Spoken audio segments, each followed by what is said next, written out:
Hello, so in this video we are going to see how we can add up new stock in our store. ठीक है, तो अगर हमारे पास store है जो कि हमने ऑलरेडी बना रखा है अमन स्टोर के नाम से, ठीक है, यहाँ पे आप मल्टीपल स्टोर्स बना सकते हो। वो मैं आपको दिखाऊंगा कि आप मल्टीपल स्टोर्स कैसे बनाओगे। बट अभी के लिए हम समझते हैं कि अगर हमारे पास एक स्टोर है, देन अगर इसमें हमें और भी स्टॉक्स ऐड करने हैं, ठीक है, तो वो हम कैसे करेंगे। तो हमने अपने प्रीवियस वीडियो में देखा था कि हमें आइटम्स अगर ऐड करने हैं, देन हम आइटम्स को कैसे ऐड करेंगे, वो मैंने आपको लास्ट वीडियो में मैंने आपको एक्सप्लेन किया था।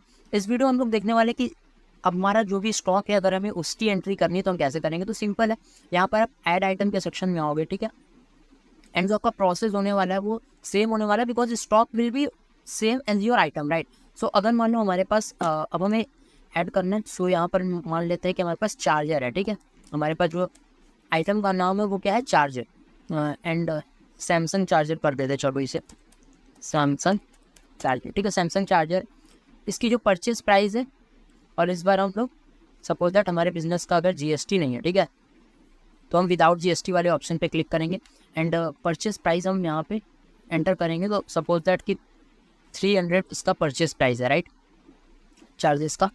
इस पे जो एमआरपी है वो 500 की है, ठीक है, एंड हम सेल इसे कितने अमाउंट पे करेंगे, तो हम इसे सेल करने वाले हैं लेट से 450 में, ठीक है, तो हम इसे सेल 450 अमाउंट में करेंगे। अगर आपने परचेस प्राइस को विदाउट जीएसटी सेलेक्ट किया देन आपको सेलिंग प्राइस भी विदाउट जीएसटी ही सेलेक्ट करना पड़ेगा। एंड अगर हम बात करें चार्जर की, तो यहाँ पे प्राइस यूनिट में आप पीसेस को ही सेलेक्ट करो, ठीक है, पीस में, ठीक है, तो पीस यहाँ पे और भी ऑप्शन है, जैसे कि मैंने आपको बताया था कि यहाँ पे पैकेट, पेटी, बॉटल, बहुत सारे ऑप्शन है, बट चार्जर है तो डेफिनेटली हम लोग उसे पीस में ही कंसीडर करते हैं। देन एचएसएन कोड उनके लिए जिनके बिजनेस का जीएसटी है, अगर आपके बिजनेस का जीएसटी है देन आप यहाँ पे उस प्रोडक्ट का जो एचएसएन कोड है वो यहाँ मेंशन करोगे, ठीक है, जीएसटी रेट आप मेंशन करोगे।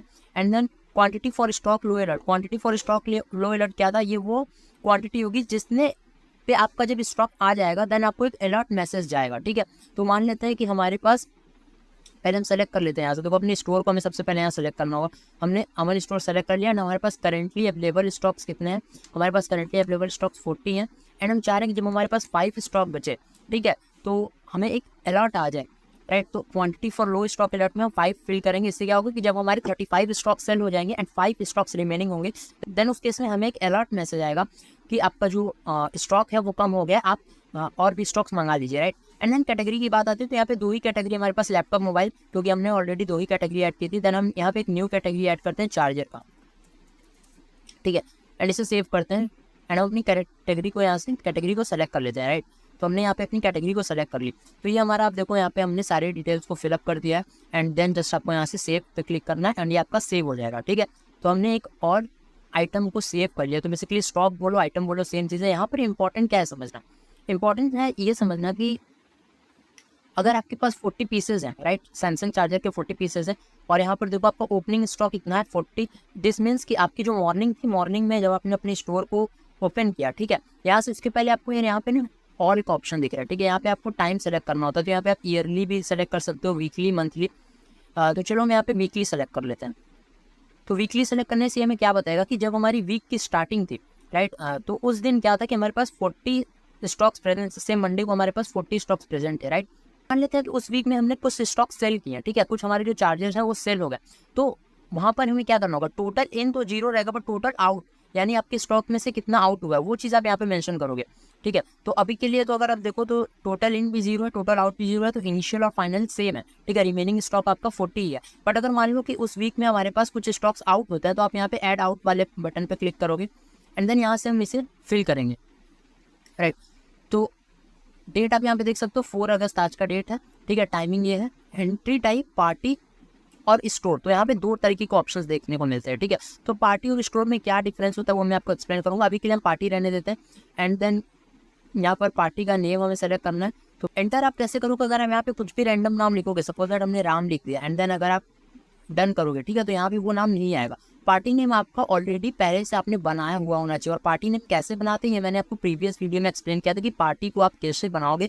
मैंने आपको पार्टी का नाम बनाना, ठीक है, एंड पार्टी को बनाना, उसे एडिट करना एंड डिलीट करना, ये तीनों चीज़ें सिखाई थी, ठीक है। तो उस वीडियो को आप देख लो अगर आपको पार्टी कैसे बनाते ये नहीं पता तो, ठीक है। तो पार्टी नेम को मेंशन करना बहुत इंपॉर्टेंट है यहाँ पर, बिकॉज आपको उससे क्लैरिटी देगी कि आपने किस पार्टी को दिया। पार्टी बेसिकली क्या होता है कि किसी पर्सन को अगर आप दे रहे हो, अपने स्टॉक्स दे रहे हो, तो आप उसको हम पार्टी बोलते हैं, ठीक है। तो उसका जो नाम होता है यहाँ पर हम वो मेंशन करते हैं, ठीक है।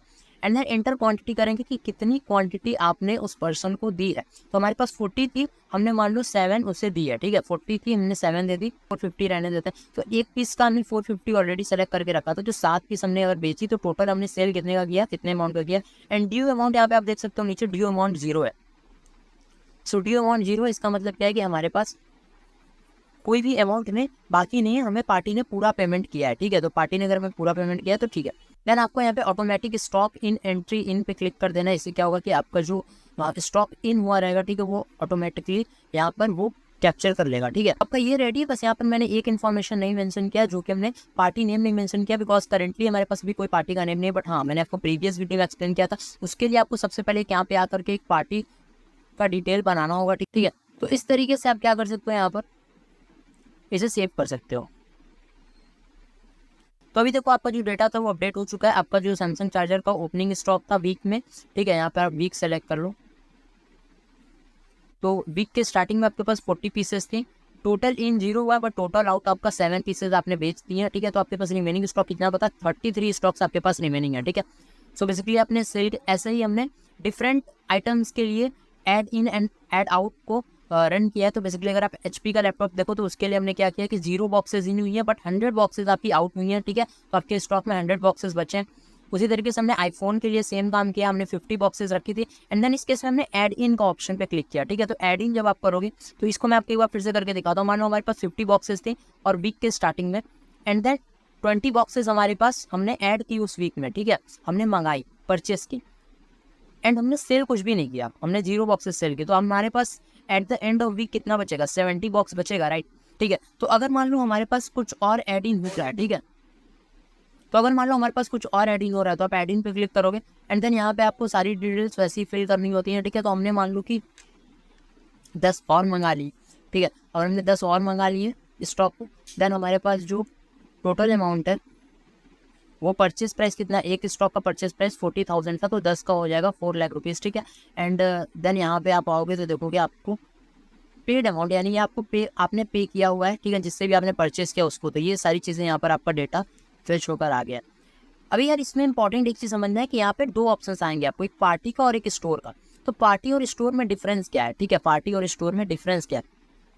तो पार्टी और स्टोर में ये डिफरेंस है, पार्टी बेसिकली तब आप बोलते हो, ठीक है, जब आप अपने स्टोर के प्रोडक्ट को किसी एक पार्टी को, किसी पर्सन को सेल कर रहे हो, तो ठीक है, देन आप यहाँ पे पार्टी का डेटा लिखते हो। लेकिन अगर मान लो आपके गोडाउन से, आपके एक गोडाउन से आपके दूसरे गोडाउन में, या फिर आपके एक गोडाउन से आपके रिटेल शॉप पे अगर प्रोडक्ट आया है, ठीक है, देन यहाँ पर आप पार्टी ना सेलेक्ट करके स्टोर सेलेक्ट करोगे। तो बेसिकली कहने का मतलब कि जहाँ पर आपका मनी का ट्रांजेक्शन होता है, ठीक है, जहाँ पर आपका मनी का ट्रांजेक्शन होता है वहाँ पर आप पार्टी सेलेक्ट करते हो। फिर वो मनी का ट्रांजेक्शन होना इज इम्पॉर्टेंट, राइट। चाहे वो आप अपने स्टोर से किसी दूसरे रिटेल प्राइस वाले को बेच रहे हो या फिर किसी पर्सन को बेच रहे हो, ठीक है, अगर आपने उससे पैसे लिए हैं या उससे कुछ पैसे दिए हैं, ठीक है, देन उस केस में आप पार्टी सेलेक्ट करोगे। लेकिन अगर आप अपने एक स्टोर से दूसरे स्टोर में ही प्रोडक्ट को शिफ्ट कर रहे हो और अगर आप उसका रिकॉर्ड रखना चाहते हो, ठीक है, देन आपको यहाँ पर स्टोर सेलेक्ट करना है और फिर आपको स्टोर का नेम, तो यहाँ पे देखो हमारा स्टोर का नेम ऑलरेडी अमन स्टोर बना हुआ था तो हमने सेलेक्ट कर लिया, ठीक है। 10 प्राइजेस थी, ठीक है, सॉरी 10 पीसेस थी, क्वांटिटी ऑफ स्टॉक आपको भरनी है, तो हमने 10 एंटर कर दिया। एंड देन ये रिमार्क जो है वो आपका एक ऑप्शनल चीज़ है, इसको आप फिल भी कर सकते हो, नहीं भी कर सकते हो। सपोज दैट हमने यहाँ पर एक्चुअली हम डील किससे कर रहे हैं, हम डील कर रहे हैं अपनी लैपटॉप के साथ, राइट। आई थिंक आईफोन के साथ हम डील कर रहे हैं, राइट। तो आईफोन के साथ हम डील कर रहे हैं तो हमने ये चीज़ यहाँ पर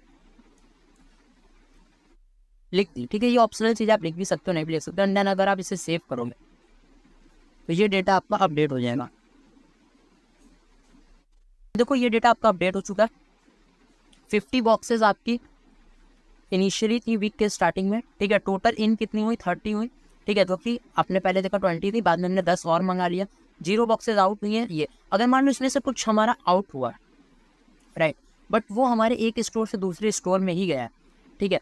तो आप यहाँ पर अगेन स्टोर को ही सेलेक्ट करोगे एंड देन यहाँ पर आप स्टोर का नेम सेलेक्ट करोगे। अभी हमारा अमन स्टोर है जिसके अंदर ये प्रोडक्ट्स रखे हुए हैं। हमारा एक दूसरा स्टोर भी होगा जो अगर हमने बनाया होता, क्योंकि अभी हमने सिंगल स्टोर ही बना रखा है, ठीक है। तो अगर हम 2 स्टोर बनाएंगे, ठीक है, देन उसके इसमें क्या होगा कि हमारे पास 2 ऑप्शन आते हैं स्टोर के, एंड देन आप अपने दूसरे स्टोर को सेलेक्ट करते हैं। अभी के लिए मैं इसे सेलेक्ट कर ले रहा हूँ एंड आप क्वान्टिटी फिल करोगे कि कितनी क्वान्टिटीज हमारी आउट हुई है। तो सपोज दैट 40 हमारे पास आउट हो गया, ठीक है। अगर 40 आउट हुआ है एंड अगर आप इसे यहाँ पे कर दोगे तो देखो आपका अपडेट हो गया। आपके पास 50 बॉक्सेस थी, आपने 30 इन की तो टोटल 80 बॉक्सेस हो गई, 40 आउट किया आपने, देन आपके पास 40 रिमेनिंग है, ठीक है। तो इस तरीके से आप डेटा के साथ खेल सकते हो एंड अपने डेटा को अपडेट कर सकते हो डेली बेसिस पे, ठीक है। ये आप वीकली रिकॉर्ड बना सकते हो, इसके अंदर ईयरली रिकॉर्ड भी बना सकते हो, मंथली भी बना सकते हो, ठीक है। इवन डेली बेसिस का भी आप इस पर बना सकते हो, राइट। एंड यहाँ पे आपने टोटल सेल्स कितने की, टोटल प्रॉफिट कितना हुआ, वो सब कुछ डेटा आपको यहाँ पे देखने को मिल जाएगा। अगर आपको ये सारे स्टॉक, किसी स्टॉक को डिलीट करना है तो वो चीज़ आप कैसे करोगे, राइट। तो उसके लिए हमें कुछ नहीं करना, हमें आइटम वाले सेक्शन में आना है एंड हमें यहाँ पे जाना है, ठीक है। एंड हमें डिलीट आइटम कर देना है। अगर आप सैमसंग चार्जर को डिलीट करना चाहते हो तो आप यहाँ से डेफिनेटली डिलीट कर दो, ठीक है। इस तरीके से अगर मैं HP के लैपटॉप को भी डिलीट करना चाहता हूँ तो मैं यहाँ से इसे डिलीट कर दूँगा। तो अगर आपने एक बार आइटम्स को डिलीट कर दिया, देन अगर हम अगेन अपने स्टॉक के सेक्शन में जाओगे, देन आपको उस केस में यहाँ पर बस आईफोन दिखेगा, बिकॉज हमने चार्जर और लैपटॉप को डिलीट कर दिया है, ठीक है। तो इस तरीके से आप अपने स्टॉक को बना सकते हो, उसे एडिट कर सकते हो एंड देन आप उसे डिलीट कर सकते हो। आई होप आपको ये वीडियो समझ में आया होगा। Thank you.